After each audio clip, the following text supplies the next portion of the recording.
What's up, everyone? It's Lugo back again with Fat to Fit day 86. And today we did some legs. This is my main leg day, my main squat day.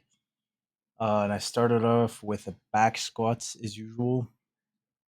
And today I hit 236 and a half pounds, or it's like 107 and a half kilos, which after the first set, I was like, "This is heavy, bro."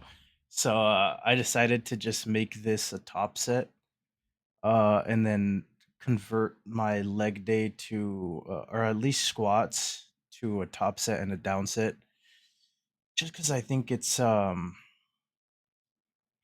been getting increasingly hard to like progress squats, and I think that I would rather get more quality work in on squats than to just sit here and just like hard push squats just on top sets and just ruin my form. So I think it's just better to just do down sets and just work on my form more. Because I think with squat more than anything, it's like a lot of technique work, and then pushing your like other leg movements. My best squat in competition when I was competing when I was 19, I think the whole training cycle I squatted 440 at my heaviest. Maybe it was like 460, but I ended up hitting 496 at my competition. So it was like a 40 to 50 pound increase where I didn't squat anything that heavy. Or I think I maybe squatted 455 if I remember. But I know for sure my last competition I had squatted 470 and I squatted like 420 in training.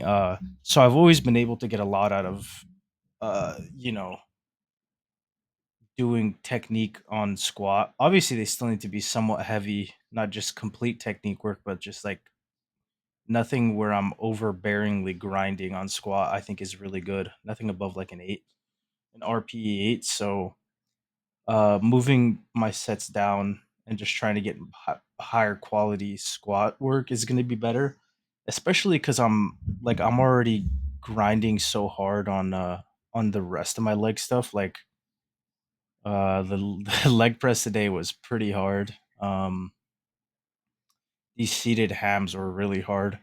I did two plates today, 90 for like 12, which is really good. Because I didn't have that great of hamstrings, I think, back when I was powerlifting, or even when I was bodybuilding the last time. I was just starting to develop a good hamstring, because I ended up just not training them in like laying or seated position.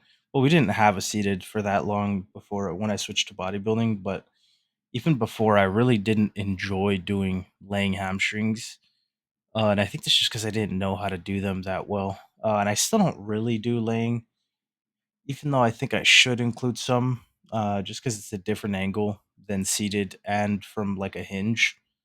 Um, but I just do single, where you're like hunched, not hunched over, like I guess bent over, no diddy, uh on this machine, and you just have one down and you're just working on it. Again, no diddy. So I don't really feel the need to do it, but I think this is gonna work well for my squat. At least I hope so. And then if I need to, I'll just wait to progress my down sets and progress my top set as it goes.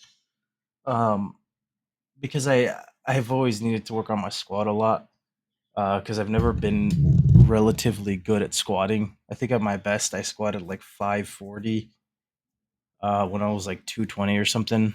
I wish I had a video, but my iCloud that I had it on got fucked, which is unfortunate. But I think that this time around I'll be able to get something much better. I think my rack is a lot better. My bracing is better. Um, and I haven't added any equipment back yet. Uh, and it's kind of not by choice. My belt doesn't fit me right now. It's too small because I'm too fat right now. And I think anyway, when I do go back to training with a belt for squats on powerlifting, because I'm eventually gonna at least train squats with a belt. No other leg movements probably, but I think that I'm gonna go to 10 millimeter because 13 was very restrictive, or at least if I do use 13, I'm gonna go on a lighter belt setting than just really fucking tight. Because I just don't like.